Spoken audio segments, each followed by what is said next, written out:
Olá pessoal, então vamos dar continuidade à nossa disciplina e um recadinho inicial aí para todos.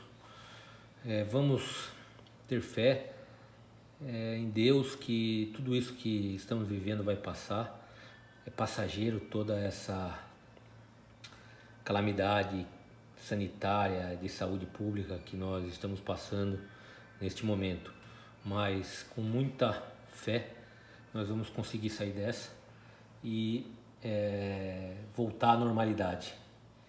Eu tenho muita ciência disso e em breve nos encontraremos novamente e a vida vai continuar da melhor forma possível. Bom, então o que eu quero falar para vocês é sobre coronariopatias, né? A principal delas, sem dúvida nenhuma, e que vocês precisam saber para a vida médica de vocês, é o infarto agudo do miocárdio. O que é o infarto agudo do miocárdio? É um bloqueio da circulação sanguínea para qualquer parte do coração, né? E aí esse bloqueio se dá principalmente por trombo ou um coágulo, né, que entope uma das artérias que irrigam o miocárdio, que é o músculo cardíaco, tá?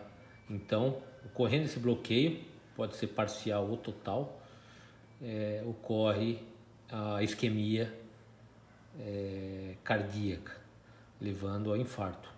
Exatamente, a fisiopatologia é a mesma do AVC isquêmico, ou seja, as doenças cerebrovasculares no que tange ao acidente vascular cerebral isquêmico e o infarto agudo do miocárdio, que é uma doença isquêmica do músculo cardíaco, do coração, a fisiopatologia é a mesma e os fatores de risco envolvidos, tanto nas doenças cerebrovasculares quanto nas cardiovasculares, são os mesmos. São aqueles pacientes, quais são os que têm maior risco para desenvolver esses tipos de doença? Os hipertensos, diabéticos, dislipidêmicos, com colesterol alto, com triglicérides elevado, os pacientes com que não sedentário, que não praticam nenhuma atividade física, que tem uma dieta irregular, rica em gordura, né, em frituras. Então esses são os pacientes com maior risco de desenvolver essas doenças, tanto as doenças isquêmicas do coração quanto as doenças isquêmicas do cérebro. Então é isso que eu quero que vocês guardem, né, tenham em mente, junto com a leitura da apostila que foi passada na SAV e no grupo de WhatsApp, tá? Então leiam, por favor, os capítulos que eu indiquei para vocês e correlacionem com a matéria dada em sala de aula. Bom, para isso, pessoal, é importante saber a anatomia detalhada da coronária, né? E é o que nós vamos ver agora. Bom, o coração tem 4 válvulas ou valvas, 2 atrioventriculares, a tricúspide, que fica à direita entre o átrio e o ventrículo direito, e a mitral, que é bicúspide, que fica entre o átrio e o ventrículo esquerdo. E uma válvula aórtica, que é daí que saem as coronárias, e outra válvula pulmonar, que fica na raiz da artéria pulmonar. Então, vamos dar ênfase na válvula aórtica, que fica na raiz, na origem da artéria aorta. Esta válvula tem 3 cúspides, sendo que 2 dessas cúspides são coronarianas. À esquerda sai o tronco principal esquerdo e à direita sai a coronária direita. E tem uma válvula que é uma cúspide, melhor dizendo, uma cúspide que não é coronariana. Então, das 3 cúspides desta válvula aórtica, 2 são coronarianas e uma é não coronariana. E é exatamente das cúspides coronarianas que saem as artérias coronárias que vão irrigar o miocárdio. Então vejamos, Da cúspide esquerda sai o tronco principal esquerdo, né? O tronco coronariano esquerdo. E da cúspide direita sai a artéria coronária direita, certo? E aí nós vamos ver o detalhamento dessa irrigação coronariana. Este slide é para mostrar a irrigação tanto anterior do músculo cardíaco quanto posterior, né? E eu vou passar tudo para vocês com tranquilidade, vocês dão uma recordada nisso. Veja, pessoal, o que eu quero que vocês gravem, e eu vou mostrar isso em exames de imagem, uma angiotomografia coronariana que eu vou mostrar a seguir para vocês. O tronco principal esquerdo, que sai diretamente da cúspide esquerda, ele vai dar origem a duas grandes importantes artérias que vocês têm que saber. Primeira, descendente anterior. Essa descendente anterior, ela vai percorrer o septo interventricular, tá? E uma outra artéria muito importante é a artéria circunflexa, que também vai irrigar o miocárdio ventricular esquerdo e posteriormente também vai dar as suas ramificações para irrigar a parte de trás do coração. Então, tronco principal esquerdo dá duas grandes e importantes artérias, circunflexa e DA, descendente anterior. E a coronária direita vai dar também seus ramos importantes que eu vou falar a seguir, tá? Então, essa figura do Netter, ele mostra em vermelho o sistema de irrigação arterial do coração e em azul o sistema de drenagem venosa do coração pelas grandes veias cardíacas, tá? Veia cardíaca anterior, veia cardíaca menor, que não vai ser o tema da nossa aula, tá? Mas tudo que é irrigado por artérias é drenado por veias. Tudo no nosso corpo, inclusive o coração, né? Então, existe uma parametrização na medicina que tudo que está em vermelho é sangue arterial, tudo que está em azul é sangue venoso. Isso é parâmetro geral, isso como uma regra da medicina. Então, artéria geralmente em cor vermelha, veia em cor azul, tá? Então, prosseguindo, pessoal, isso que eu quero que vocês vejam e tenham esse conhecimento com vocês. Saiu o tronco principal esquerdo, que vai dar origem a grandes importantes artérias, que é a DA, descendente anterior, e a circunflexa. Essas artérias vão também se ramificar. A descendente anterior vai se ramificar em diagonais, tá? A primeira e a segunda diagonal. E a circunflexa vai se ramificar em marginais obtusas, tá? Em marginais obtusas. Então, vamos dar sequência mostrando aqui para vocês um exame de angiotomografia de coronária. Esse é o exame Gold Standard hoje, que está substituindo o cateterismo diagnóstico. Então, hoje existe uma tendência e protocolos dentro da cardiologia, dentro da hemodinâmica, que está se pedindo cada vez menos cateterismo diagnóstico. O diagnóstico está sendo feito por um método não invasivo, que é a angiotomografia de coronária, que é esse exame que eu estou mostrando para vocês aqui, e deixando o cateterismo para fins terapêuticos, ou seja, uma vez diagnosticada a obstrução arterial e denotando qual é a artéria que está com obstrução importante e é necessária a intervenção, o cateterismo entra na parte terapêutica, já para fazer a terapia dessa obstrução, ou seja, para colocar um stent ou então para indicar uma cirurgia aberta, né? E assim por diante, tá?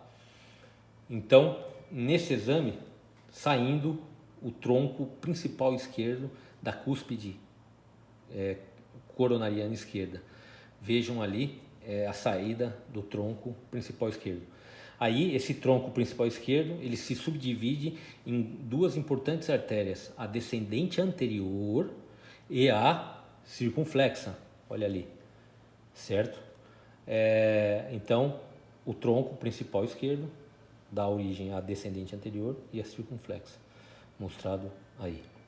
Dando sequência e dando mais ênfase nesse momento à descendente anterior, ela vai se ramificar nos ramos diagonais, tá? Então são dois ramos diagonais que vai sair diretamente da descendente anterior e ela vai percorrer o septo interventricular, né?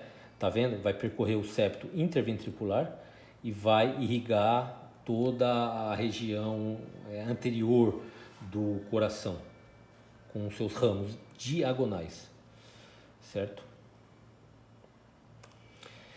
Agora, voltando para a circunflexa, que eu quero que vocês saibam também, que é o outro ramo importante que sai do tronco principal esquerdo, essa circunflexa, ela vai dar os ramos marginais, obtusos. Então, são dois ramos marginais obtusos que saem, se originam da artéria circunflexa.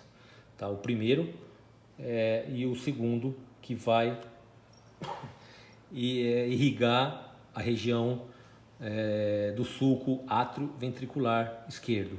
Então, o sulco atrioventricular esquerdo, entre o átrio e o ventrículo esquerdo, ele é irrigado por ramos da circunflexa, que são os ramos obtusos marginais, certo? Aí está no exame de angiotomografia. Esse exame é um exame de radiologia, né, que estuda a anatomia das artérias coronárias, certo? E aí está também até a periferia do miocárdio vai os ramos das circunflexas, tá? Agora, partindo para o lado direito, que eu quero que vocês saibam também. A cúspide direita vai dar origem à artéria coronária direita, saindo ali, ó, em detalhe. Essa coronária direita, ela vai dar os ramos marginais agudos, né? Os marginais agudos, os obtusos saem da circunflexa e os marginais agudos saem da coronária direita. Vai irrigar a parte do ventrículo direito e do sulco atrioventricular direito, certo? Que essa é a área de irrigação desses ramos marginais agudos que são derivados da artéria coronária direita. E uma outra artéria muito importante, que é também ramo da coronária direita, é a descendente posterior, que passa entre o sulco atrioventricular direito, irrigando esta região importante do coração. Então, a descendente posterior. Lembrando que a descendente anterior, ela é ramo do tronco principal esquerdo. Já a descendente posterior sai da coronária direita. Tá certo, pessoal? Então, importante vocês saberem isso. E aí se vê o ventrículo esquerdo mais a esquerda e posterior, e o ventrículo direito mais anterior, né, como a gente já viu o ano passado, que ele está logo atrás do externo, nessa imagem de tomografia. Entre os dois ventrículos, o septo interventricular e a artéria descendente posterior passando no sulco atrioventricular direito. E aqui, então, para exemplificar a origem de um infarto agudo, aí se vê, voltando, no tronco principal esquerdo. E logo na sequência do exame, observa-se o quê? Uma placa calcificada, logo na bifurcação da descendente anterior com a circunflexa.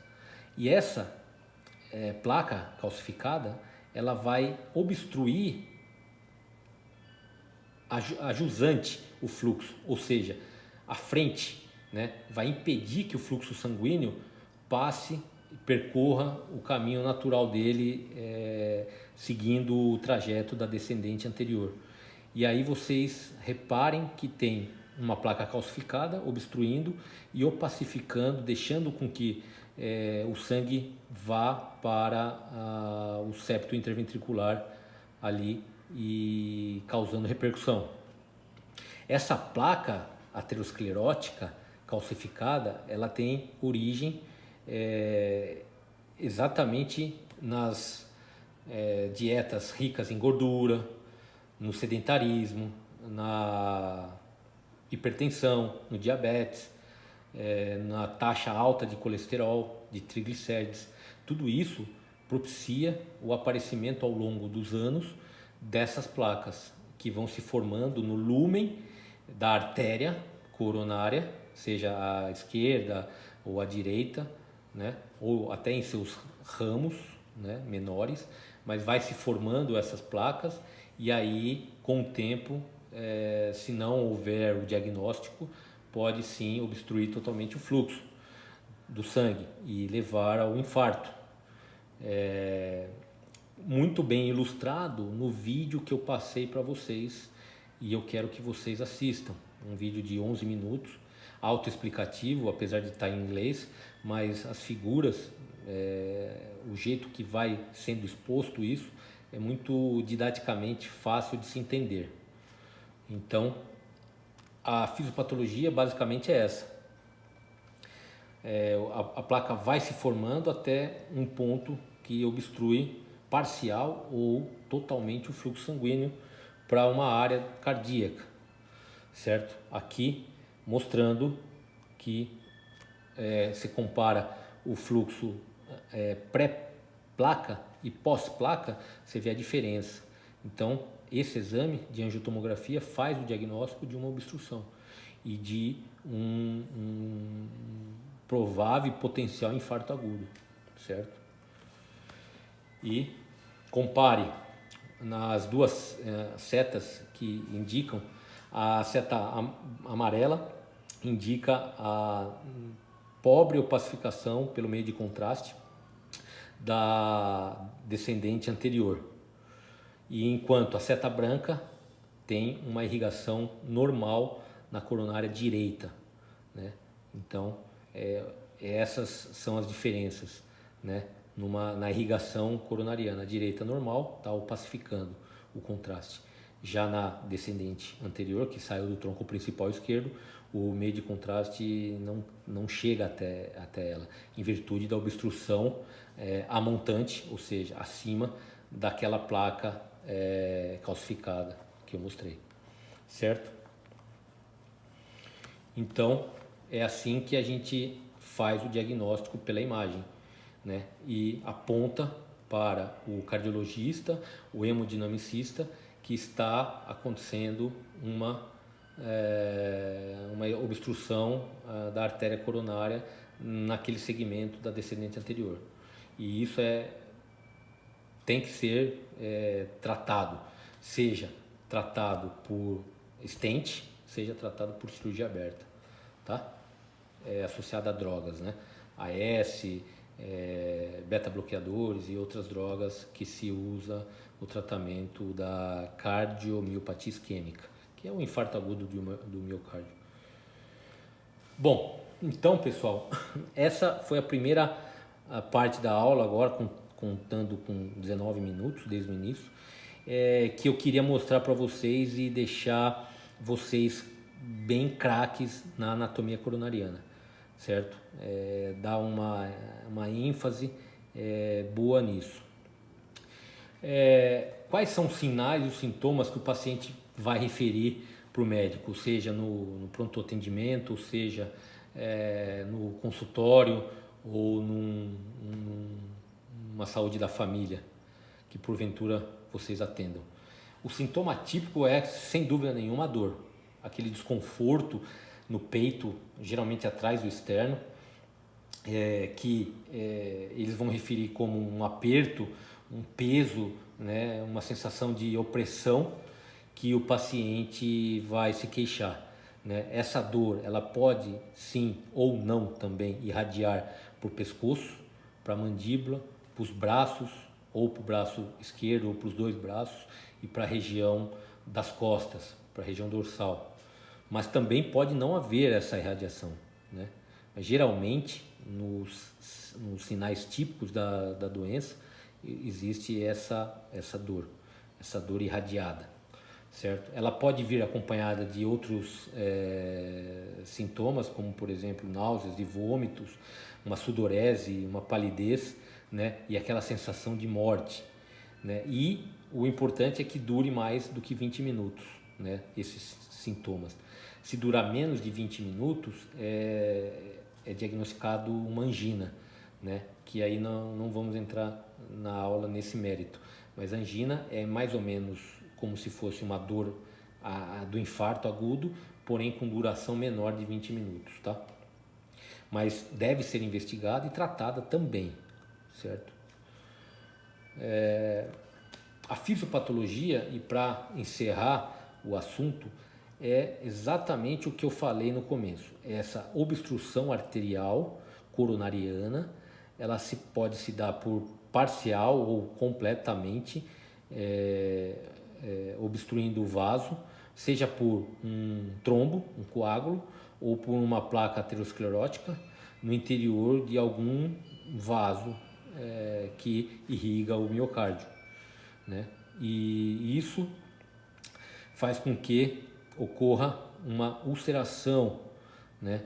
Uma ulceração da íntima luminal do vaso, né? E pode ocorrer a ruptura dessa placa. E no vídeo é muito bem ilustrado esse mecanismo fisiopatológico, né? O tabagismo está fortemente associado a isso, a essa formação de úlcera na placa, de ruptura da placa. O alcoolismo também, crônico, também está fortemente associado. E as doenças endócrinas, né? Principalmente a diabetes, a dislipidemia. Essas são fatores que estão associados a essa formação de placa e potencial ruptura dessa placa, tá? Uma vez formada a placa, ela não se desfaz, ela só tem que ser diagnosticada para ser tratada, para ser desobstruída, né? Por meios medicamentosos ou por meio cirúrgico. Então esse é o vídeo que eu quero que vocês assistam, tá? E acabo aí a minha explicação. Como eu estou falando sozinho aqui, não estou interagindo com vocês em sala, foi rápido, mas as dúvidas que vocês tiverem após assistir o vídeo, vocês podem mandar no grupo, porque a dúvida de um pode ser a dúvida de outros, de vários outros, e a gente vai tirando assim as dúvidas. Assistam concomitantemente ao vídeo que eu passei, e aí nós vamos conversando sobre essa parte tão importante que eu quero que vocês fixem e guardem para a vida de vocês. Então é isso, pessoal. Espero que tenha sido válido aí. A gente vai conversando pelo grupo. Um grande abraço a todos, hein?